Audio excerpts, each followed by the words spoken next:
अस्सलाम वालेकुम, कैसे हैं आप सब लोग। मैं उम्मीद करती हूँ कि आप सब बिल्कुल ठीक होंगे। मैं भी बिल्कुल खैरियत से हूँ। अफ्तारी के बाद अभी निकली हूँ कोल्स आने के लिए, क्योंकि बहुत सारी ग्रॉसरी जो थी वो ख़त्म हुई हुई थी। कुछ ग्रॉसरी तो मैंने कर ली थी, लेकिन बस जब आप ग्रॉसरी करने जाते हैं ना तो बहुत सारी चीज़ें भूल भी जाते हैं। मैं अभी जा रही हूँ कोल्स और वहाँ पर चलूँगी, दूध वगैरह लेना है, बाकी कुछ चीज़ें लेनी है मुझे कोल्स से, तो आज मैं वो पिक करने के लिए आई हूँ। यहाँ पे पास में एक नई कोल्स पे मैं आज आई हूँ। जैसे रेगुलर मैं हर बार सेम कोल्स पे नहीं जाती, कभी कभी मेरा मूड होता है कि थोड़ा सा दूर 5-10 मिनट्स अगर कोई और कोल्स है तो मैं उस पर चली जाती हूँ। तो आज मैं आई हूँ ropes crossing, coals ropes crossing पे। तो आज का मेरा व्लॉग बहुत ही ज़्यादा डिफरेंट होगा। इसमें मैं सारी रमज़ान की जो ग्रॉसरी कंपाइलेशंस और ईद के लिए जो हमने प्रेपरेशंस की हैं टिल टुडे, वो सब इसके अंदर ऐड करूँगी। ये मेरी ग्रॉसरी की जो वीडियो है ये थोड़ी सी पहले की है।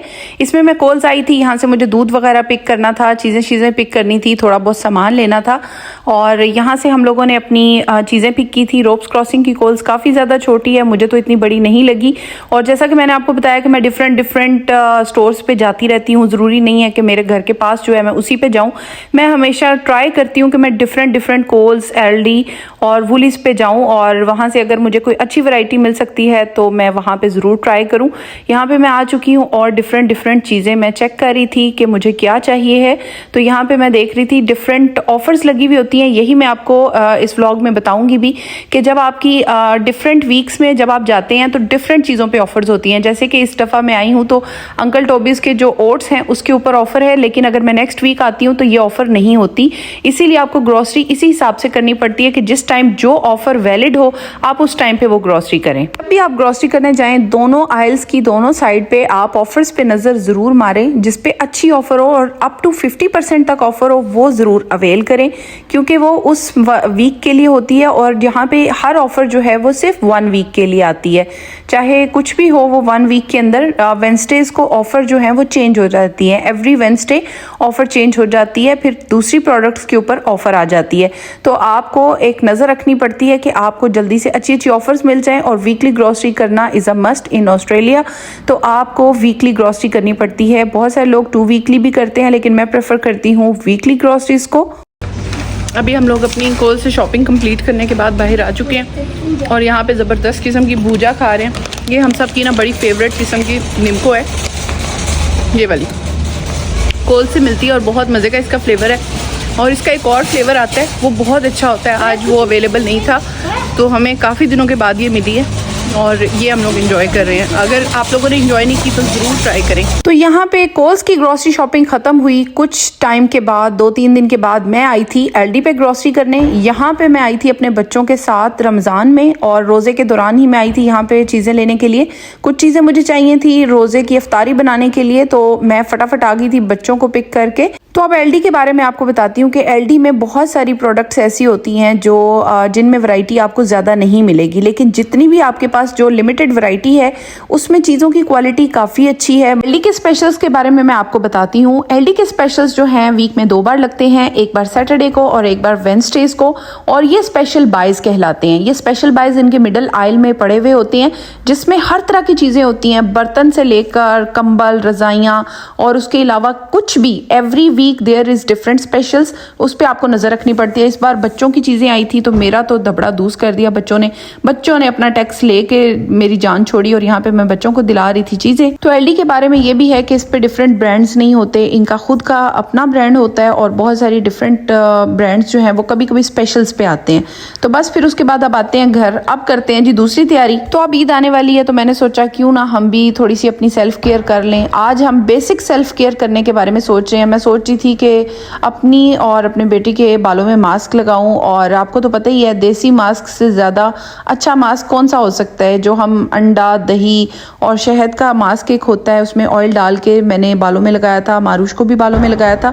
ईद के लिए यही तैयारियां भी करना जो है ना बहुत ज़्यादा मज़ा आता है इन चीज़ों का।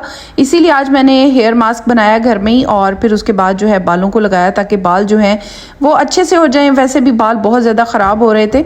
और उसके बाद हम लोगों ने एक और तजर्बा किया, वो भी मैं आपके साथ शेयर करती हूँ। ये तजर्बा क्या है, इसमें मैंने थोड़ा सा पानी गर्म किया था और उसके अंदर ग्रीन टी जो थी ना वो भिगो दी थी। ये मैंने नेट पे देखा था, बड़ा अच्छा तजर्बा, मैंने कहा कि चलो मैं भी करती हूँ। और मैं जो है शीट मास्क लेके आई थी और उसको जो है वो मैंने इसके अंदर भिगो दिया था। जैसे ही मैंने उसको भिगोया वो एकदम से फूल गया था। उसको देखना ही बड़ा मज़े का एक्सपेरिमेंट था मेरे लिए तो। और उसके बाद जब मैंने इसको ओपन किया तो मेरे साथ तो मोए मोए हो चुकी थी, क्योंकि ये तो शीट मास्क था ही नहीं, ये तो कंप्रेस टॉवल था और मैंने इसको पड़े बगैर ही ले लिया था। बस ऐसे ही होता है जब आप जल्दबाजी में चीज़ें लेते हैं ना, फिर यही होता है। अब मैं इसे 2 मिनट देख के सोचती रही कि ये कैसा शीट मास्क है, इसमें तो कोई आईज भी नहीं बनी हुई, लिप्स भी नहीं बने हुए, ये कैसा शीट मास्क है। बाद में मैंने जब इसको गौर से पढ़ा तो ऊपर लिखा हुआ था कि ये तो कंप्रेस टॉवल है। तो मैंने सोचा छड़ो परा मटी पाओ। इसके बाद ईद के नज़दीक लास्ट वीक में हम आए थे मैरीलैंड स्टॉकलैंड। यहाँ पे आके ना इतनी अच्छी ईद की फील आई ना, ऐसे लगा कि बस ईद तो यही लोग मना रहे हैं ना। मतलब किसी मॉल में जाके ना मुझे मज़ा नहीं आया जितना मुझे स्टॉकलैंड मैरीलैंड में मज़ा आया। अफगानी मुझे नज़र आए, लेबनीज़ नज़र आए, सब लोग, इतना रश था, इतना रश था कि मैं क्या बताऊं। के मार्ट हमारा बहुत ही इंपॉर्टेंट तरीन ज़िंदगी का हिस्सा है। ऑस्ट्रेलियंस को तो पता है कि के मार्ट के बगैर उनकी ज़िंदगी अधूरी है। बहुत सारे लोग मेरी इस बात से इत्तेफाक करेंगे। यहाँ से हमें चाहिए थी बहुत सारी काम की चीज़ें। आपको तो पता है मैं किस आइल में आई हूँ, काम की ही चीज़ें यहाँ से मिल सकती हैं। काम का मतलब सफाइयाँ घर की जो होती हैं उसके काम की चीज़ें। उसके बाद हम लोग इधर उधर घूम रहे हैं कि हमें घर की कौन सी चीज़ चाहिए। छोटी मोटी बेसिक चीज़ें यहाँ से मिल जाती हैं और मुझे जो है छोटी मोटी चीज़ों के लिए ना के मार्ट का चक्कर लगाना बहुत ज़रूरी है। जब भी ना मुझे बहुत ज़्यादा बोर होती हूँ ना तो मुझे समझ आ जाती है कि मेरे अंदर विटामिन के की कमी है, यानी कि के मार्ट जाना मेरे लिए बहुत ज़्यादा ज़रूरी है। इस वजह से हम फटाफट जो है के मार्ट आ जाते हैं और वहाँ से कोई ना कोई काम की चीज़ लेके ना फिर हम चले जाते हैं, तो वो मेरी विटामिन की कमी पूरी हो जाती है।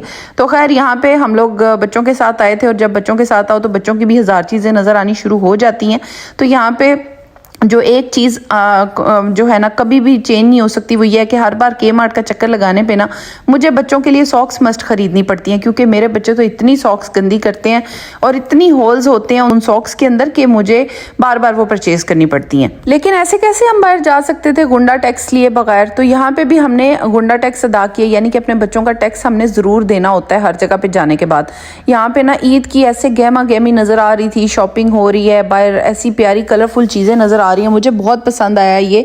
मतलब मैं कभी ईद के नज़दीक यहाँ पे आई नहीं हूँ, लेकिन इस बार जब आई ना तो मुझे बड़ा अच्छा लगा। मतलब इतनी मज़ा आया ना यहाँ पे, इतनी पुररौनक जगह थी ना ये, वरना यहाँ के मॉल्स इतने पुररौनक नहीं है। यहाँ पे कोई इतना रश भी नहीं होता, बस ठीक होता है, रश तो होता ही है लेकिन लोग अपनी शॉपिंग करते हैं और बस चले जाते हैं।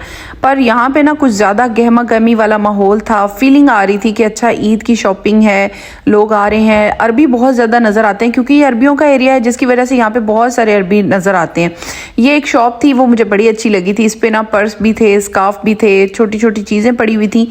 उसके बाद प्ले एरिया देखने के बाद मेरे बच्चे, आपको पता ही है बच्चे कैसे रिएक्ट करते हैं, कहते हैं कि हमने तो ज़रूर प्ले एरिया में जाना है। और मुझे जब नज़र आया बिग डब्ल्यू, फिर बिग डब्ल्यू देखने के बाद कौन कह सकता है कि नहीं मैं बाहर रुकूंगा। मैंने कहा मैं बिग डब्ल्यू के अंदर जाती हूँ, जाके कुछ चीज़ें लेती हूँ और जाके देखिए मैंने क्या पसंद किया, सॉक्स। क्योंकि सॉक्स इतनी इंपॉर्टेंट है ना कि हर वक्त मुझे सॉक्स की ज़रूरत पड़ी ही रहती है। खैर जैसा कि मैंने आपको पिछले व्लॉग्स में बताया कि मेरा एक पार्सल भी आ रहा था, तब तक मुझे आइडिया नहीं था, तो मैं वेट कर रही थी फिंगर क्रॉस करके। अगर मेरा पार्सल आ गया तो फिर मैं यहाँ से शॉपिंग नहीं करूँगी, अगर मेरा पार्सल नहीं आया तो फिर यहीं पे मुझे शॉपिंग करनी पड़ेगी। तो खैर यहाँ पे मैंने थोड़ी बहुत जो है इधर उधर घूम फिर के चीज़ें चेक कर ली थी कि अगर यहाँ से शॉपिंग करनी पड़ गई तो उसके सूरत में क्या इंतज़ाम है यहाँ पे। तो खैर चलते हैं अपनी नेक्स्ट डेस्टिनेशन पे, वो है के मार्ट अगेन। ये मेरा जो है कल का मतलब शॉपिंग है, इसमें मैंने जो है ईद से रिलेटेड बहुत सारी शॉपिंग की थी। इसका आपको नेक्स्ट व्लॉग्स में पता लग जाएगा कि मैं यहाँ से इतनी ज़्यादा चीज़ें क्यों ले रही हूँ। तो खैर बहुत सारी चीज़ें मैं देख रही थी जो मुझे चाहिए थी और जो मुझे नहीं चाहिए थी वो भी मैंने ले ली थी तकरीबन।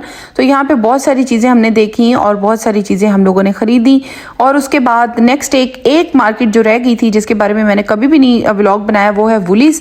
तो यहाँ पे हम लोग आ गए थे, छोटी मोटी जो ईद के लिए हमें चीज़ें चाहिए थी वो इकट्ठी करने के लिए। आखिरी टाइम पे जो लेना होता है, दूध और पता नहीं क्या क्या सब कुछ जो लास्ट डे के लिए चाहिए होता है, वो मैं आज लेके आई हूँ। और फिर बस उसके बाद जो है अब ईद की तैयारियां करेंगे, क्योंकि कल यहाँ पे वेंसडे को ईद होगी।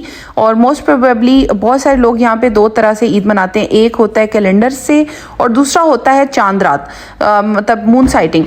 तो मून साइटिंग वाले जो लोग हैं वो आज चांद देखेंगे इंशाल्लाह, और अगर चांद नज़र आ गया तो उनकी जो है कल ईद होगी। तो ये जी वुली से हम लोग जो चीज़ें लाए हैं, के मार्ट से लाए हैं।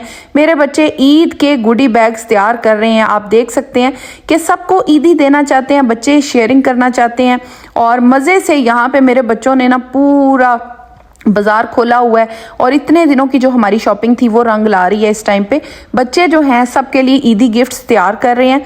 आप देख सकते हैं कितने शौक से दोनों बच्चे काम कर रहे हैं। हम लोग बस हमारी बहुत सारी तैयारियां चल रही थी जिसकी वजह से मैं काफ़ी बिजी थी। काफ़ी दिनों से व्लॉग भी अपलोड टाइम पे नहीं हो पा रहा था क्योंकि हम बहुत सारे काम कर रहे थे इसी वक्त में। तो सबको मिलेगा पार्टी बैग, मुझे भी मिलेगा। किड्स के लिए है, बस किड्स के लिए जो आएगा सबको मिलेगा, राइट? हाँ, एक्सेप्ट ओनली किड्स। आपने नहीं जिद मानी, ठीक है? ओके, हम जिद नहीं मानी। अच्छा जी, ओ माय गॉड, बहुत सारे हैं आपके पास तो। फल्ला पूरा टेबल भर दिया आप लोगों ने तो। ओहो, बहुत तैयारियां चल रही हैं यहाँ पे तो, फुल ऑन तैयारियां। पापा वहाँ पे टेबल सेट कर रहे हैं। So good. ये सारे में exactly 24 ही बैग्स हैं। Good, Exactly. अब ये चॉइस डालो। Well done. माशाल्लाह माशाल्लाह, ऐसे ही होना चाहिए। ईद के लिए ना ऐसी तैयारी करनी चाहिए। पता है आपको, जब हम छोटे होते थे हम कार्ड भी लिखते थे, ईद गिफ्ट भी देते थे। हम भी कार्ड लिखेंगे। आप लोग भी कार्ड लिखेंगे, खुद बनाना है, लेकिन कार्ड्स खुद बनाने हैं, ठीक है? जोरों शोर से तैयारियां जारी हैं। इसके बाद आप लोग कार्ड बनाएंगे, राइट? हर एक के लिए पर्सनलाइज्ड मैसेज लिखना है आप लोगों ने, ठीक है ना? सबके लिए, सबके लिए। फ्रेंड्स भी नहीं हो या हो, सबके लिए होगा। Yes. Because the best way to do something is to be nice and do it. Yes, शाबाश, वेरी गुड बेटा। मैं जो ये व्लॉग है ना ये ईद के बाद शेयर करूंगी। ईद की जो तैयारियां हो रही हैं, या पहले करूं? पहले करूं? चलो पहले कर देंगे। चलें, ईद वाले दिन कर देंगे, ठीक है ना? आप लोगों की ज़बरदस्त जो है ना तैयारियां ऐसी होनी चाहिए। आपको पता है हम तो बचपन में कार्ड लिखा करते थे, चूड़ियां दिया करते थे, मेहंदी, गर्ल्स को चूड़ियां और मेहंदी, but here we can't find it, that's why हम लोग जो है हाँ, लेकिन हम अपना पूरा रिवाज पूरा करेंगे। रिवाज अपना पूरा करेंगे, हम कार्ड लिखेंगे, सारे गिफ्ट देंगे, सबको ईदी बॉक्सेस मिलने चाहिए, ठीक है ना? हम जो अब हमारी गली में जो नॉन मुस्लिम्स हैं उनको भी देंगे, ठीक है ना? चलो, बेसिकली जो मैंने आपको सारा व्लॉग दिखाया है वो इस चीज़ के लिए था कि कैसे पूरा महीना लगा के मेरे बच्चों ने सबके लिए चीज़ें छोटी छोटी इकट्ठी की हैं कि हमने ईद देनी है, क्या करना है। हमने उनके अंदर ये चीज़ ज़िंदा रखी हुई है कि हर एक को ईद भी देनी है और कैसे आप लोगों ने कार्ड्स लिखने हैं, कैसे प्रेपरेशंस करनी है ताकि बच्चे वार्म वेलकमिंग बने, ईद की खुशियों को बहुत अच्छे तरीके से सेलिब्रेट करें और फील करें कि ईद जो है हमारे लिए सबसे बिगेस्ट इवेंट है और हम लोगों ने इसी को सेलिब्रेट करना है। अदरवाइज़ यहाँ पे एक चीज़ बहुत कॉमन है कि बच्चे बाकी सारे इवेंट्स को तो बहुत इंजॉय करते हैं पर ईद को उस तरह से इंजॉय नहीं कर पाते क्योंकि कम्युनिटी उस तरह से इंजॉय नहीं कर रही होती जिस तरह से बाकी इवेंट्स इंजॉय कर रही होती है। लाइक क्रिसमस पे बहुत ज़्यादा कम्युनिटी यहाँ पे अंग्रेज़ हैं वो क्रिसमस इंजॉय करते हैं जिस पे हमारे बच्चे उस तरह से इंजॉय नहीं कर पाते, लेकिन हम अपनी ईद को उसी तरीके से सेलिब्रेट करेंगे ताकि हमारे बच्चों को, अपने आने वाली नस्लों को भी वो ये चीज़ बता सकें कि ईद जो है हमारे लिए सबसे बड़ा इवेंट है। रमज़ान का पूरा मंथ माशाल्लाह बहुत अच्छे तरीके से गुजर गया, लेकिन बहुत जल्दी गुजर गया, इतना जल्दी गुजर गया कि बस अब यकीन ही नहीं आ रहा कि रमज़ान इतनी जल्दी गुजर गया। तो आज माशाल्लाह से ऑस्ट्रेलिया में लास्ट रोज़ा है जब मैं वॉइस ओवर कर रही हूँ, लेकिन ये व्लॉग मैं जो है ईद से एक दिन बाद अपलोड करूँगी। जो है आप लोगों को ये ईद के एक दिन बाद मिलेगा, लेकिन आई होप आपको मेरा ये व्लॉग जो है बहुत ही ज़्यादा रॉ लगा होगा। बहुत ही ज़्यादा मैंने चीज़ों को बिल्कुल भी प्लान नहीं किया, जैसे जो चीज़ें हो रही थी मैंने वैसे ही दिखाने की कोशिश की है कि किस तरीके से हम लोगों ने हर जगह मार्केट्स में घूम के और डिफरेंट ग्रोसरीज हम कैसे करते थे रमज़ान में, और उसके बाद जो है एक रूटीन तो ईद की चल ही रही थी, लेकिन उसके अलावा ये उसकी एक डिफरेंट रूटीन होती है। कैसे ग्रोसरीज करनी पड़ती हैं, रोज़े के दौरान भाग भाग के जाना पड़ता है। हम लोग बाज़ारों में तो नहीं जा सकते चीज़ें लेने के लिए, लेकिन बहुत सारी चीज़ें हमें टाइम टू टाइम करनी पड़ती हैं और बच्चों को एहसास दिलाना कि रमज़ान के पूरे मंथ में आपने कुरान पाक पढ़ना है, नमाज़ पढ़नी है, उसके अलावा आपने साथ के के लोगों का ख्याल रखना है और हर चीज़ का ख्याल रखना है। और उसके अलावा जो ईद की तैयारियां और ईद की एक्साइटमेंट बच्चों में पैदा करना ही एक बहुत बड़ा चैलेंज होता है। और बहुत ज़्यादा मुझे खुशी है कि मेरे बच्चे जो हैं इस बार बहुत अच्छे तरीके से ईद की खुशियों में ना बहुत अच्छे तरीके से अभी तक तो शरीक हो रहे हैं। और आई होप आपको मेरा आज का व्लॉग बहुत ज़्यादा अच्छा लगा होगा। अगर आपको मेरा व्लॉग पसंद आया हो तो please don't forget to subscribe, like, share and comment.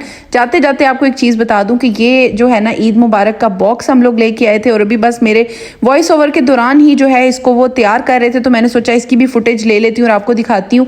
ये लाइट अप बॉक्स मिलता है Kmart से, बड़े काम की चीज़ है। और इसमें ना बहुत सारे लेटर्स होते हैं। लेटर्स लगाने के बाद आप इसमें जो है सेल डाल सकते हैं। इसमें 6 सेल्स डलते हैं और डालने के बाद आप इसे जब ऑन करते हैं कोई भी आप चीज़ इसके ऊपर लिख सकते हैं, हैप्पी बर्थडे या किसी का नाम लिख सकते हैं, किसी इवेंट का नाम लिख सकते हैं।